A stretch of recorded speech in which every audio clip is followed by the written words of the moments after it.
So greetings everyone. We are happy to have with us great educationists at India Global Education and Skills Summit. The panel discussion in which all of you are present is based on the topic less education, more learning. Does the latest education system lead to a mindset of self-regulated and lifelong learning? Dr. Vikas Singh, Vice Chancellor, ITM University, would be moderating this panel discussion. And we have with us Professor T. Ramesh, Vice Chancellor, Kakatiya University, Dr. Shauli Mukherjee, Director and Dean, Adamas University, Professor Lalit Kumar Awasthi, Professor, CSC Department, NIT Hamirpur, and Mr. Tijay Gupta, co-founder of BACHPAN AHPA Schools and Director, Rishi Hood University. So it is going to be an interesting discussion. And over to you, Dr. Vikas Singh, to take up this discussion forward. Thank you, Amrita, for inviting me and giving me this opportunity to moderate such an illuminous panel and, giving such an interesting topic for the discussion, less education, more learning. And why I am saying this is very interesting, because Indian higher education system, which is third largest in the world, has proved this. And why I am saying it has proved this, because there is one category of statements, one kind of opinion which says that the students which are coming out of Indian higher education system, they are not very readily employable. And there has been SOCHM study, there has been study by Aspiring Minds, which claims that even 70% or more than 70% of computer science engineering students are not readily employable. So in other departments, in other areas, the percentage can be even higher. And I'm of that opinion, which believes in the second outcome of Indian higher education system, which says that at present, there are more than 50 Fortune 500 companies which are headed by a student of Indian higher education system. Very recently, Raghu Raghuram became CEO of VMware, Microsoft, earlier Citibank, Pepsi, all these premium multi-million, billion overseas multinational companies, they are under the leadership of students from Indian higher education system. So it means somehow Indian higher education system is able to develop this trait of lifelong learning in the students. Now, as the moderator of this panel, we are going to touch upon various aspects that how Indian higher education system has been developing this new trait of lifelong learning, and how, because of this new national education policy and the learning of the last year and a half of more digital online learning, more COVID pandemic situations, post-COVID situations, how the higher education leaders, higher education professors, teachers, they have developed this trait. So I'll be very happy to invite all the esteemed illuminous panelists to share their thoughts in this direction, that what are the, to start with, what are the new age technologies which Indian higher education system, be it government universities, private universities, or higher education institutions, can harp on, can use to ensure that we have a good blend of learning, which is less education and more effective teaching learning process. So to start the discussion, I invite Professor Awasthi to share his thoughts on this very pertinent and futuristic topic. Sir, if I can just interrupt a bit. Professor T. Ramesh has to actually leave. So can he begin with his opinion? It will be a pleasure. Dr. Awasthi, please allow me to invite Dr. Ramesh first. Yes, of course. Please. So, Dr. Ramesh, we would be very happy to hear your thoughts on this topic, sir. Okay, sir. Thank you very much, sir. At the outset, I thank the India Global Education and Skill Summit organizers for inviting me to this panel discussion. Good afternoon, Professor Venkat, Vice Chairman, Telangana State Council of Higher Education, and the moderator of today's session and other panel members. Dr. Vikas Singh, Vice Chancellor, ITM University, Dr. Shauli Mukherjee, Director and Dean, Adamas University, Professor Lalit Kumar, Professor of Computer Science Engineering, National Institute of Technology, Hamirpur. It's a matter of immense pleasure for me to associate myself with you all in this panel discussion. The question, does the latest education system lead to a mindset of self-regulated and lifelong learning? My answer is yes for the next generation and hesitantly no for the current generation. As an academician and the Vice Chancellor of a state university, I welcome any education system that transforms our students into continuous learners. I say this because anyone who stops learning becomes old, whether at 20 or 80. Everyone who keeps learning stays young. However, when viewed from its philosophical base of less education, more learning, I would like to ask, how ready are the currently placed state university students from backward regions for self-regulated learning? I am asking this because I represent Kakatiya University, which admits over 60,000 new students every year. Most of them are from backward regions. The jurisdiction of Kakatiya University is spread over 12 districts of Telangana, the highest any university represents in the state. Added to this is the challenging task of molding our students who hail from the northern and northeastern Telangana, which is mostly backward due to hilly area and thick forests. Students coming from these areas are indigenous communities, such as such they have a little or no exposure to the new technologies. I would rather say majority of our students exposure to new technologies is still in its infancy stage. The question also becomes critical when we look at it from the concepts of new age technologies, innovatives, ecosystem, roadmap, and infrastructure. I do agree that we have a good roadmap from the National Education Policy 2020. However, financial constraints limit the public sector institutions from acquiring the required infrastructure to develop an innovative ecosystem. Our Telangana state government has initiated incorporating QR, quick response codes in the school textbooks. By scanning the QR code on the smartphone, the students will get excellent audio-visual content.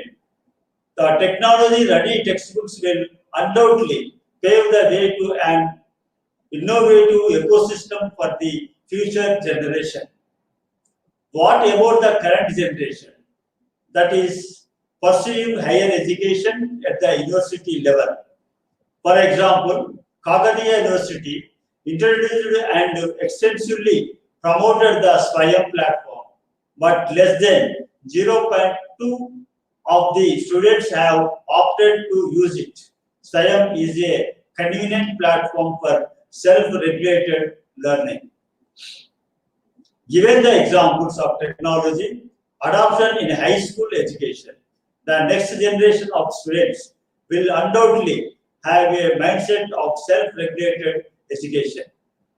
However, implementing new technologies for the present generation of students in public universities has certain limitations due to insufficient human and financial resources.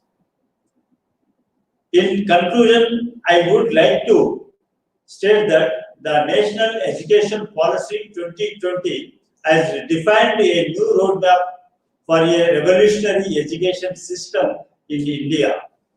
However, to evolve and move on the signposts, we have limited human and financial resources, and hence the transition will be gradual. Given the challenging scenario created by the pandemic, we cannot ignore the new age technologies. However, with limited access to infrastructure, the implementation process of self-regulated learning is gradual and lengthy at the state university level. This is specific to the current generation of university students because their exposure to new technologies is still in infancy. As most of our students come from rural backward region of Telangana state, we cannot ignore the socio-economic cultural conditions of these students. Coming to university while discussing the present advanced learning technologies for self-regulated learning. Thank you for giving a pleasant hearing. I may please be excused due to some urgent preoccupation. I am unable to participate in the discussion. Thank you, one and all. Thank you, Dr. Ramesh. So there is a small token of appreciation before you leave in the form of a certificate, and then the panel discussion will continue between the esteemed speakers.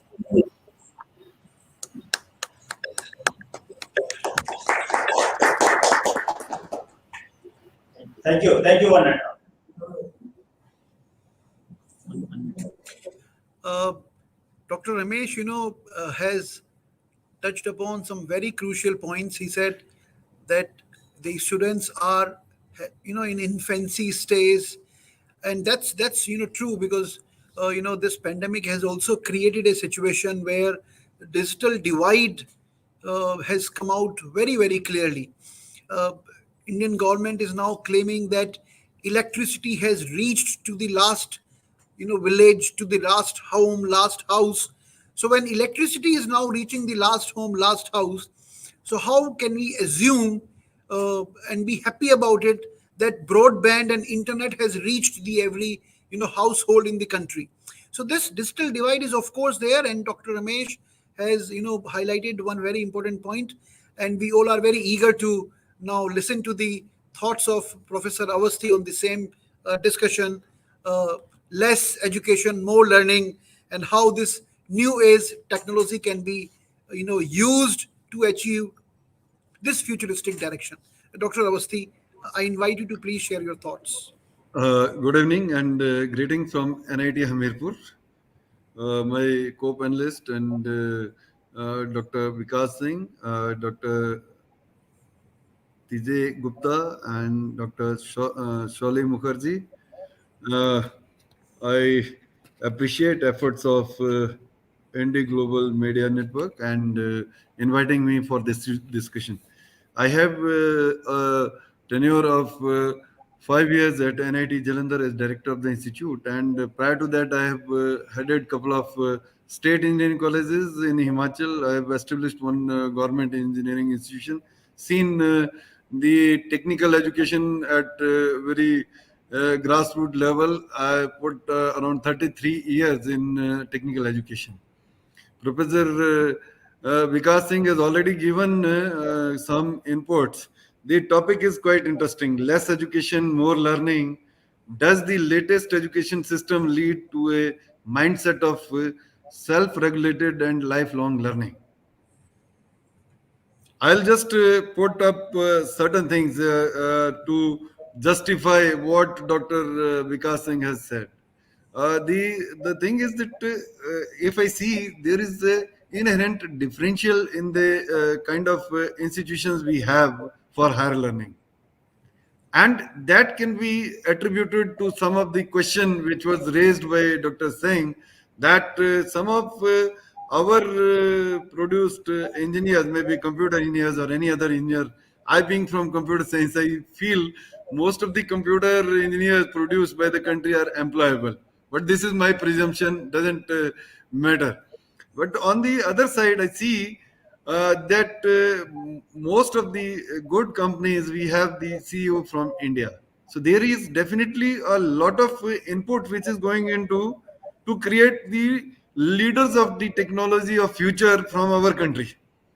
That I take credit, because it is the Indian higher education system which has given CEO to Google, Microsoft, and many other such companies.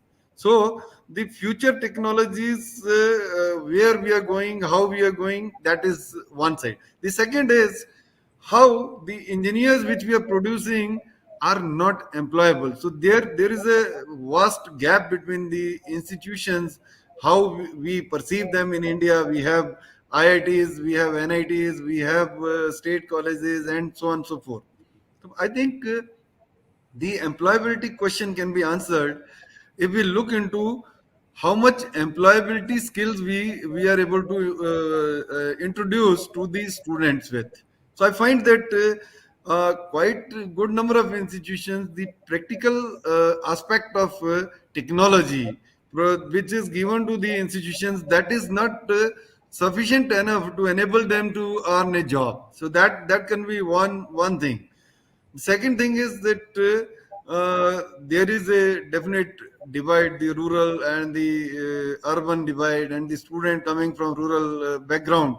So that is also another area. The third thing is, which I see, the kind of you can say trainings we are giving to our student, the kind of maybe assignments we are giving, the kind of faculty we have in different institutions, there is a differential there also. So in NIT Jalandhar, we did some experimentation. We started with some industrial training initially for a short period, now for maybe 6 months, a semester, all like that, and that has given a good dividend. And most of the students who are going to internship to these industries, they actually are observed by these industries, so they get a job in the industry.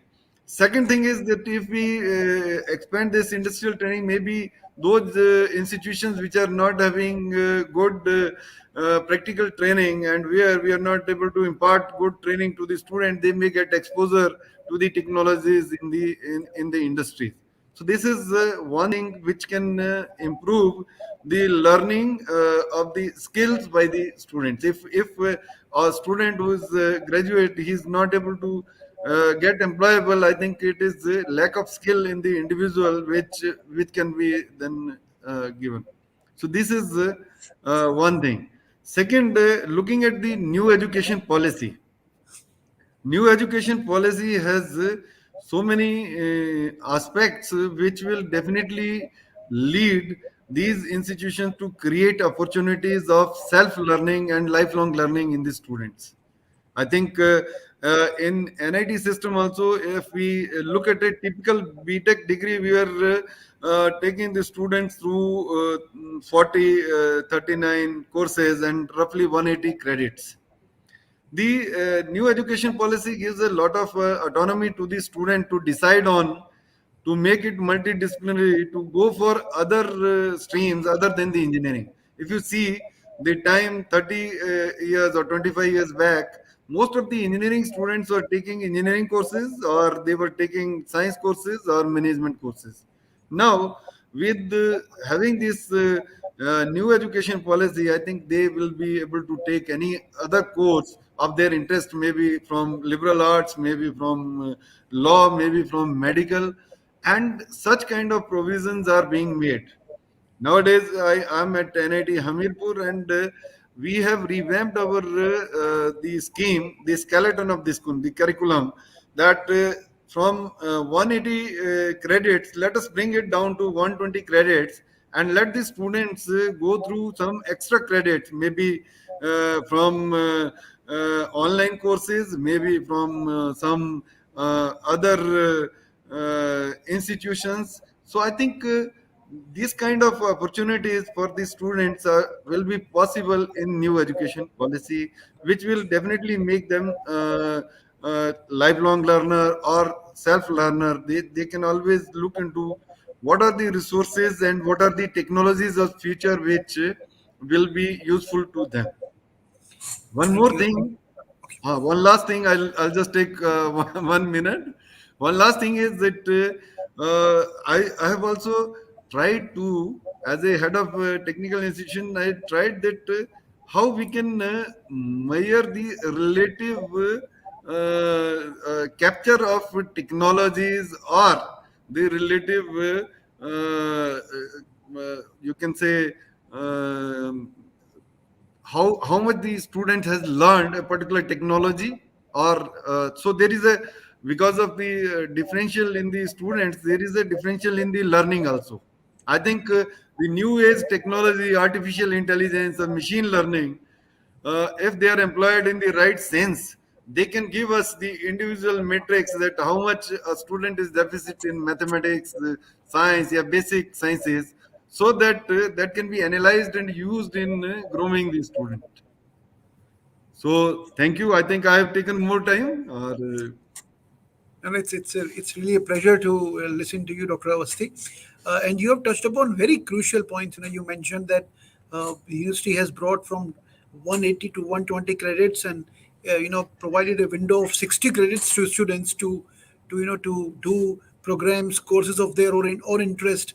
And I'm very happy to share with you that Mr. Gupta is having this university of Rishihod University, which has a school of innovation, a school of entrepreneurship, and they are very different areas which are again equally important. But if Gupta ji, if you allow me, I would request Dr. Shauli to share her views first. Otherwise, I may sound like I'm preferring male members over the learned female member. So I request Dr. Mukherjee to please share her thoughts on the new age technologies which can be used for less education and more learning in the years to come. Dr. Mukherjee, please.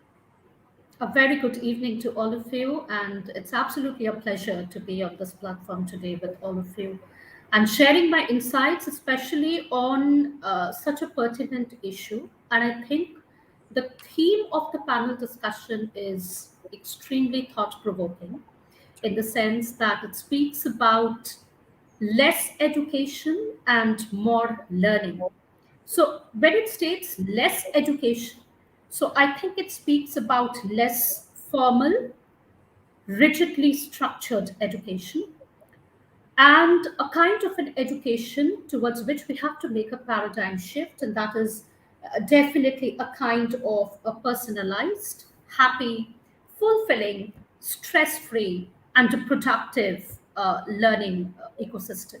That is exactly what this is my understanding that this is exactly what the topic hints at, and especially this gives a scope to all of us to deliberate on reimagining what education is all about. And I think that is the current need of the hour. So, as per my belief, there cannot be any doubt that our current education system is definitely a byproduct of the 19th century industrial revolution, which still promotes a one size fits all educational system. Well, I would like to call it an industrial factory model of productivity, which does not even give our learners that individuality, that sense of individuality, and treats them as individuals or acknowledges their creativity, innovation, and individual talents and passion. So, a very disturbing statistics actually states that, uh, you know, almost 50% of the graduates are not able to secure a decent job after completing their formal higher education. And even employers would moreover reconfirm the fact that more than 80% of the ones, those who do manage to somehow get a job, are definitely not skilled enough to retain that job, and they have to be reskilled and reoriented on the job front. So I think it's amply clear that if one of the major aims of our current higher education system is to somewhat assured of a decent living after the completion of the higher education. So we cannot, deny the fact that our current education system is miserably failing. And of course, why won't it? Because it still, promotes a kind of a culture where the learners are still encouraged to metaphorically draw and color within the lines. That is to comply, to conform, and to compete. Where every single learner is given the same amount of time to learn the same thing in the same way and preferably on the same day. So I think what we all are forgetting is something which is very, very basic. And that the world, the current world, that is the 21st century world, doesn't need mechanically trained minds. Minds which are systematically formulated to think alike. That is not what the world requires. So, what the world requires are actually creative and innovative minds, minds which are capable of divergent thinking, minds which are capable of out of the box ideation. So, that is exactly what the world requires right now. So, the question is, as educators, are we doing enough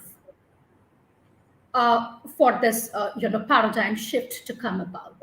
So there cannot be any doubt that there definitely has to be a lot of focus, and in fact very, very significant focus on honing and nurturing the 21st century skill sets among Generation Z. So definitely there has to be focus on skills such as critical thinking, effective communication, creativity, meaningful collaboration, fast and effective decision making, analytical thinking, and at the same time, something which is very much neglected in our current education system, and that is honing and nurturing the emotional intelligence of the students, who are actually going to be the future leaders of tomorrow. So definitely the emotional intelligence and giving due cognizance and importance to the other kinds of quotients apart from only highlighting on the importance of one kind of quotient, and that is intelligence quotient. So when I speak of the other kinds of quotients, definitely I mean emotional quotient, EQ, creativity quotient, CQ, passion quotient, PQ, happiness quotient, HQ, spiritual and social quotient, SQ, and something which COVID has made very clear that we need to hone and nurture the AQ as well, that is the adversity quotient among Generation Z. That is, how are they going to face the uncertainties of life? How are they going to deal with the vagaries of existence? So I think all these are absolutely critical to keep in mind. And yes, how we do it. So definitely, yes, there are strategies, but then I think for any paradigm shift to happen, the first shift that has to take place is definitely the shift in our mindset. So the shift has to first happen here, and then it actually can be brought out in the open. So while coming to the strategies which can be employed in order to bring about the shift from too rigid formal education system to an organic learning ecosystem, I would definitely like to state that we need to give more time. We need to allow the young learners more time, which they can actually effectively utilize in following their curiosity, creating, exploring, experimenting with their ideas. And as educators, we first need to stop stigmatizing failures and mistakes and realize and appreciate the fact that both failures as well as mistakes are in fact essential components of an effective learning system. If we truly want our present generation to evolve into creative problem solvers, so I think we must give them ample scope to explore the three essential P's, and that is play, passion, and purpose. So we have to realize that it's only a potent combination of play, passion, and purpose that can actually turn a person, truly creative. And we must allow these young creative minds to not only seek innovative solutions to problems, but also to seek inherent problems in the existing solutions. So that is the shift actually that we all need. Also, the learners, I think, should have complete responsibility and ownership of their own learning.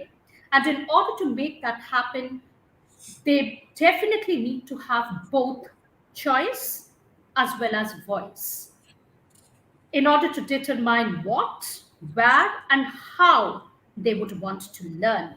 So, in short, if I have to sum up whatever I said, I would definitely reiterate the fact that probably it's high time that we all, as progressive and futuristic educators, we must realize that perhaps we need less of IQ and more of EQ, more of collaboration and cooperation and less of cutthroat competition, less of maybe science and math literacy and more of emotional literacy, and definitely the ability to evolve into socially, environmentally, and ethically responsible human beings. And as facilitators, as mentors, it is our responsibility to see to it that the shift happens at the earliest.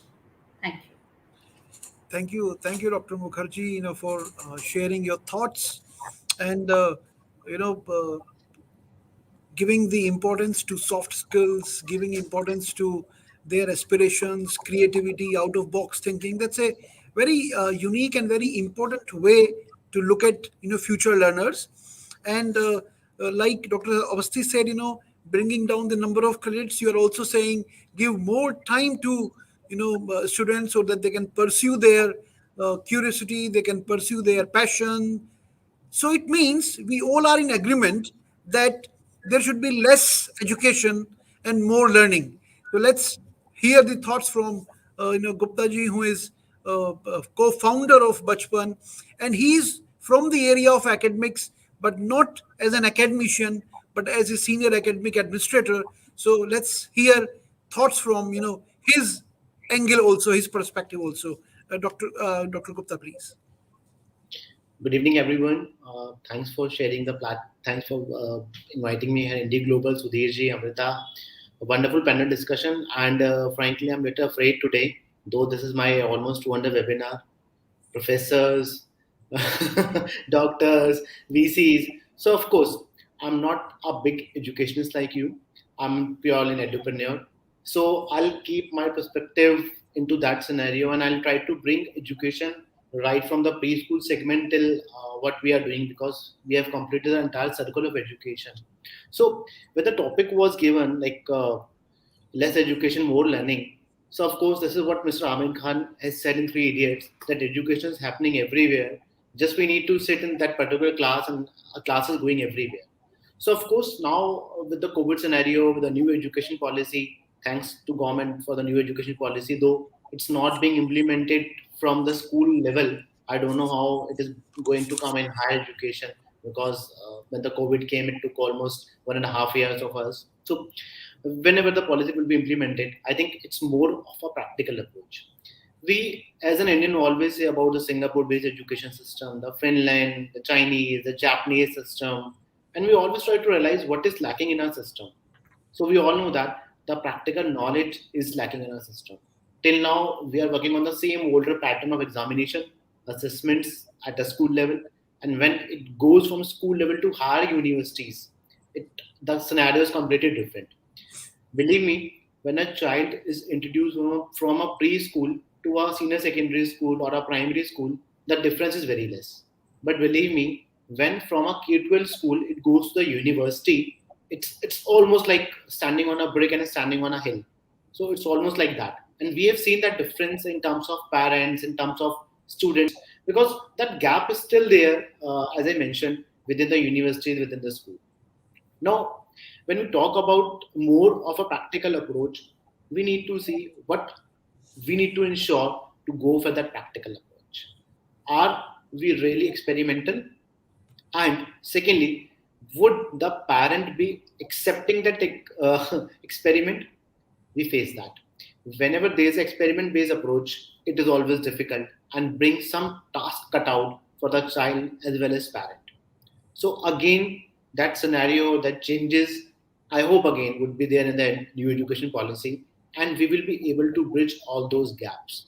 My vision is that bring it from upfront, be the child in first standard, second standard, third standard, bring the challenges, don't go with the old education system, go with the new approach. I'll just share a small example. My daughter is in seventh class and she is reading the same history book I read at my time. So 25 years on from now, we are not able to change the book also. And another fact, the cover page is almost same. Only the lamination has been done. The cover page, the book, content, everything is same. So when we are going to change the system, it's need to be done from the grassroots level. And with the grassroots level would be improved automatically, we can see all those changes. Thanks to Mr. Mukesh Ambani, he brought the internet, and that's why we'll be able to cope up with this last 1 year. Otherwise, there's no connectivity even for this hybrid learning. And I think for education system, specifically not in terms of business, in terms of learning, I'm saying thanks to COVID, because COVID has given us a new dimension overall. What is hybrid learning? Earlier, every university, every school was having a video conferencing room, a solution was there. But I believe 40-50% time it was not being used. The equipments are wasted within 3-4 years of their life. Our schools are doing it. They have everything, but they were not using it. Now every equipment is being used. Acceptability factor has come up. Only thing is that bring that hybrid system into education on a permanent basis. At least take a 5-day regular class, make 1 day at least for the exclusive learning or the extensive learning or the extra learning in the school, the college itself, and you can see the difference. What happened during first month or second month of COVID? Most of the students who are into colleges are taking the classes and assuming that, sir, my internet is not working. Sir, Zoom ki connectivity is not coming. Sir, this is happening. My camera is not working. But slowly and gradually, we have accepted that system. Now, I think we are going through the endemic phase, and with the endemic phase gone, challenge is to bring these again one-on-one with the student. So I think we, as an educator and as a facilitator, would be able to bridge that gap and take it forward. I'll take a break from here and pass on the baton to you. Thank you, Tijay ji. It's very nicely mentioned that we are now going to reach the end of the pandemic, and what we have learned, the equipment that we have started using.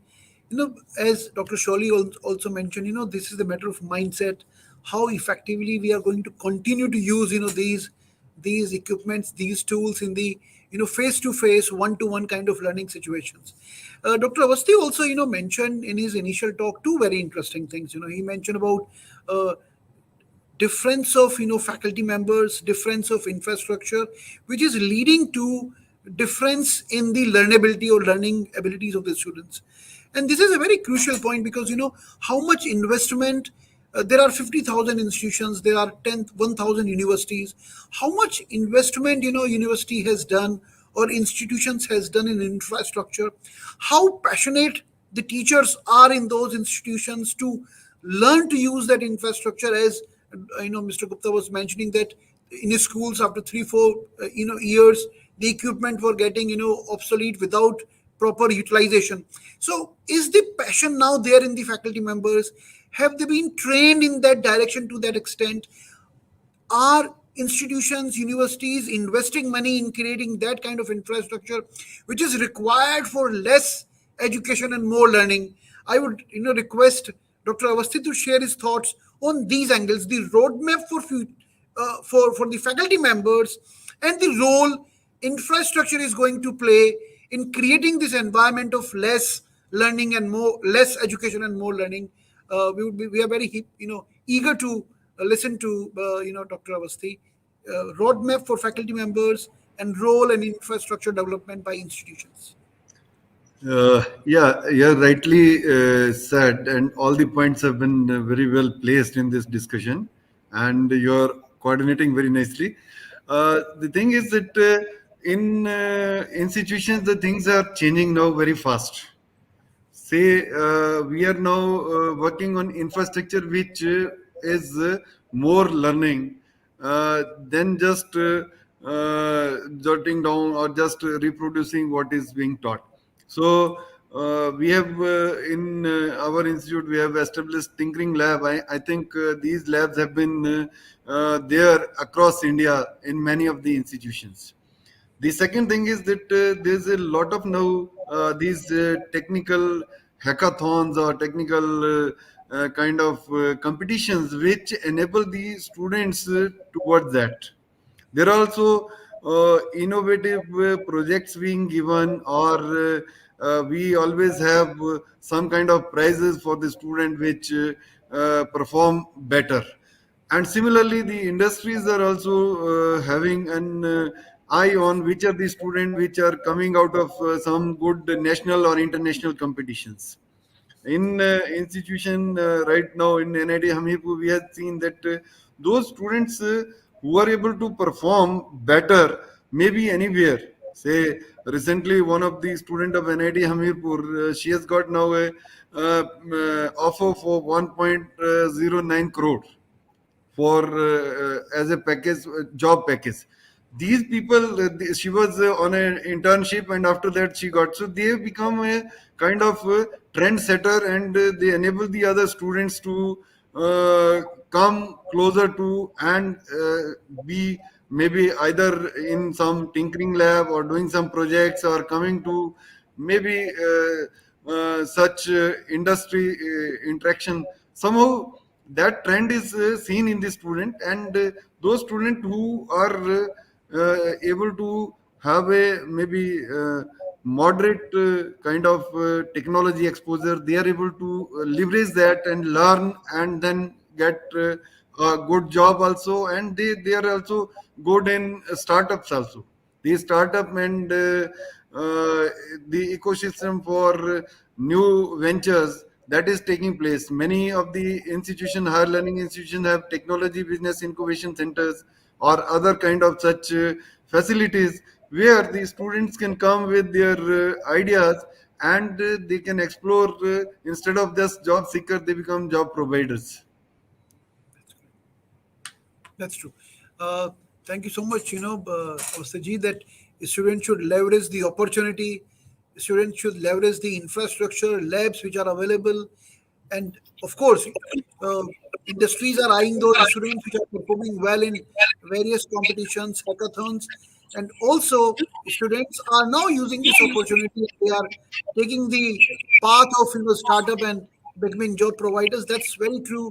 And a lot of universities and institutions are now having incubation centers, self-funded, funded by DST, funded by government, state projects, government projects. So that's very, very, very pertinent point that you shared. And I request Dr. Mukherjee also that what Adamas University is doing to make the faculty members more passionate, to build the infrastructure which is ready for the future of learning. Dr. Mukherjee, please. Yes, I think since earlier also I spoke about a very essential change in the mindset. So, who are the people who are actually going to drive this change? Definitely the educators and the faculty members.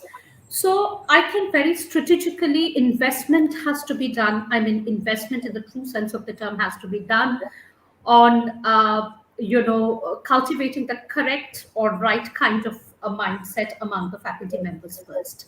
So when we speak about the concept of lifelong learning, and if you're expecting lifelong learning and self-motivated learning from our students, I think we are the ones who should first be self-motivated learners and lifelong learners, somebody who are actually committed to learning, unlearning, and relearning across all the significant phases of our lives. So I think any kind of change will first start with us.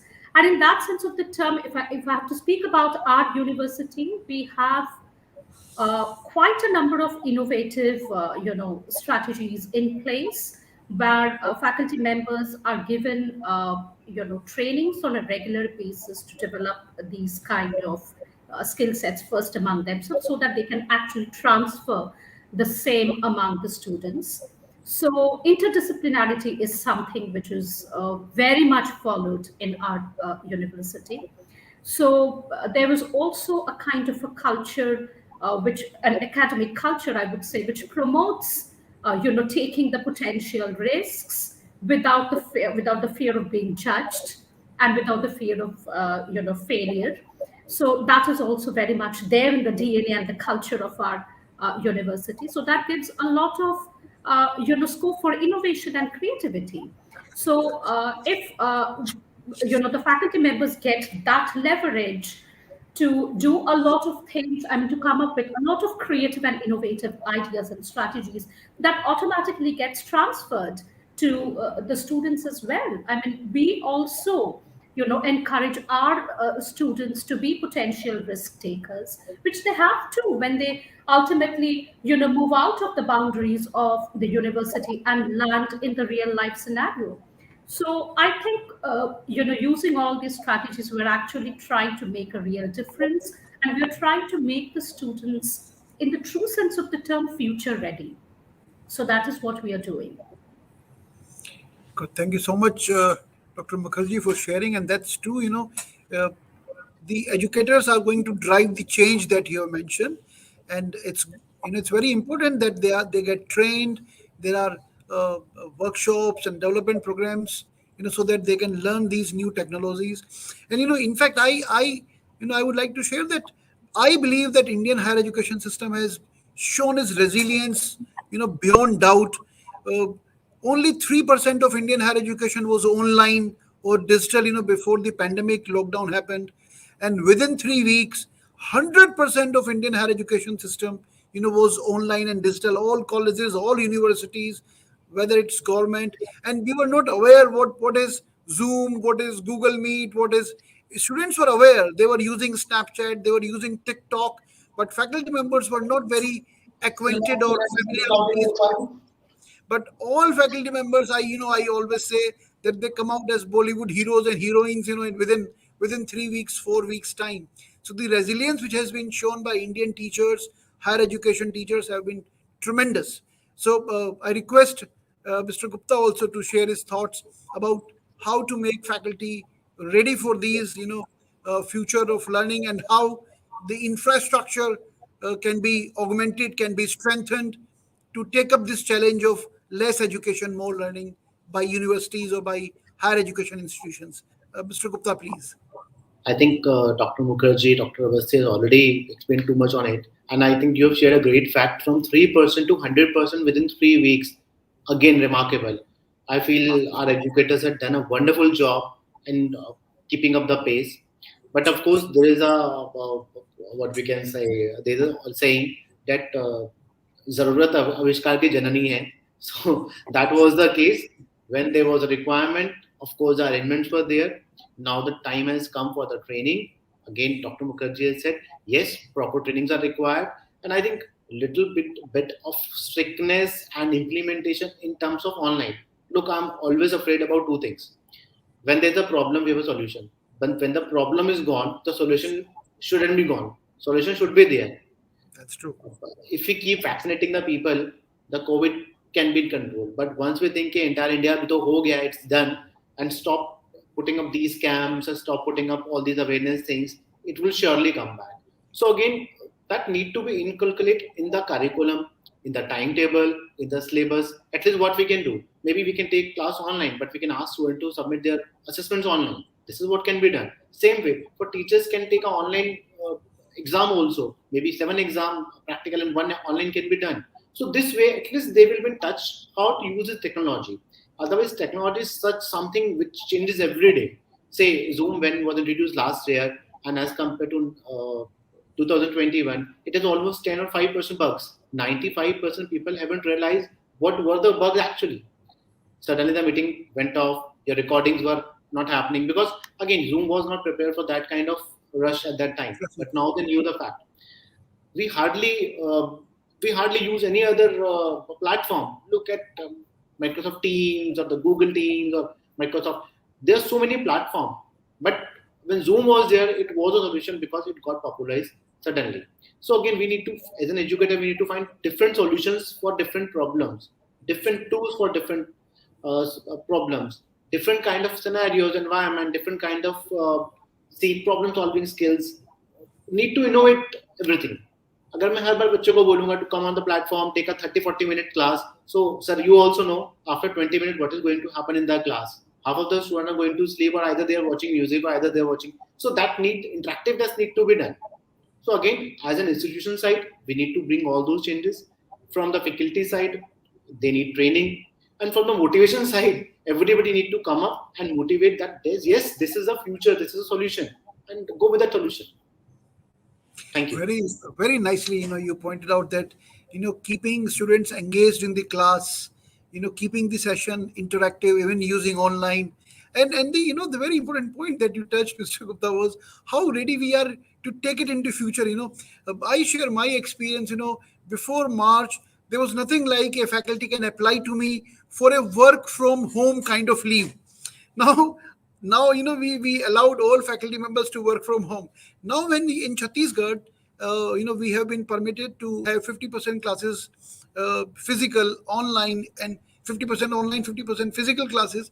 If a faculty member comes to me today that, sir, I have 4 lectures and I would like to work from home, and I'll be taking those 4 lectures working from home. You touched a very important point.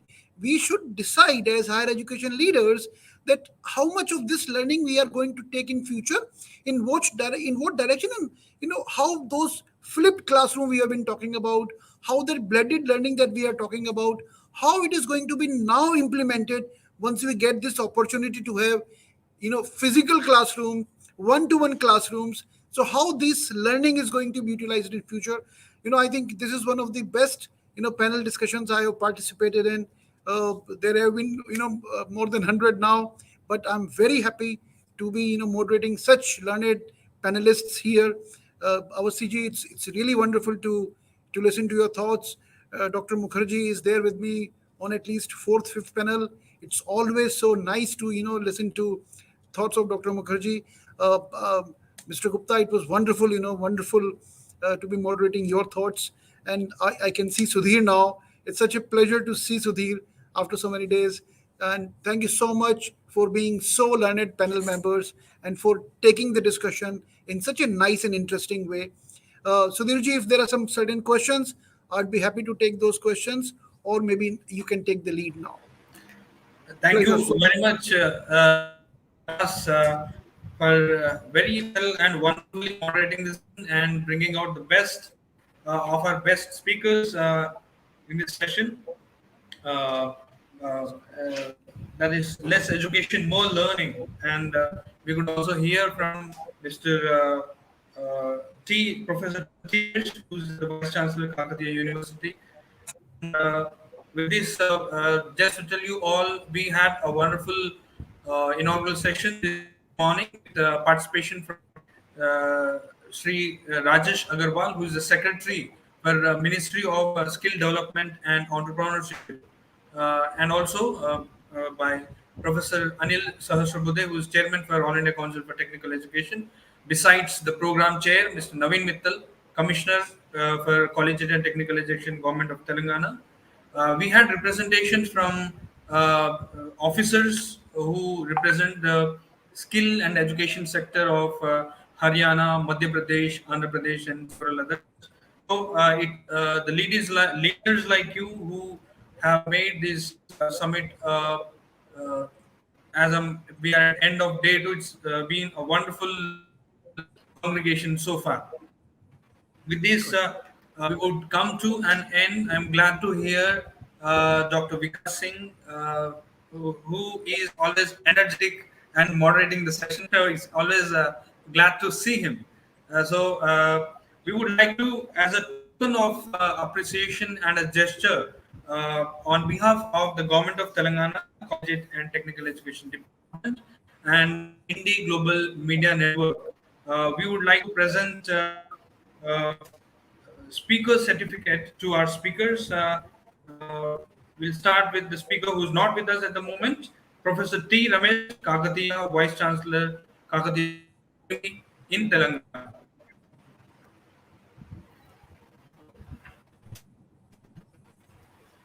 And next is our wonderful moderator, Dr. Vikas Singh, Vice Chancellor, ITM University. Thank you, sir, for wonderfully moderating this session. And Mukherjee from Kolkata, Director and Dean, Adamas University, and also Professor Lalit Kumar Awasthi, Professor CSE Department, National Institute of Technology, Hamirpur. Thank you very much, sir, for joining us.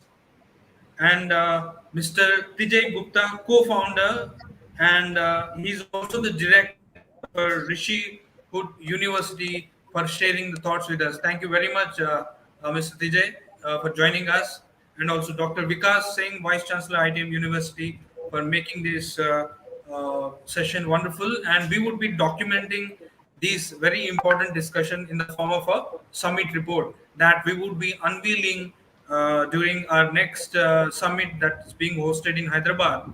That would be a physical one. We would like to meet you all in person.